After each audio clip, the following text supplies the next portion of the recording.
This is a remote control for the Venture heated motorcycle jacket. I've removed it from the bike and I've removed the two screws from the rear here. They are Phillips head screws and just using a normal small sized Phillips head screwdriver. I've then opened up the unit and you can see this is the battery here to replace. It is a 23 alpha 12 volt alkaline battery.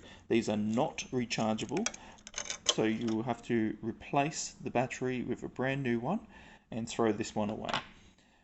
And that is all you need to do to reinstall the battery. Just put it back in there with the positive at the red wire, negative at the spring, and you'll be good to go. You may need to resync your unit to your motorcycle jacket again, and if you need to do that, just look up the instructions on how to do it. Thank you.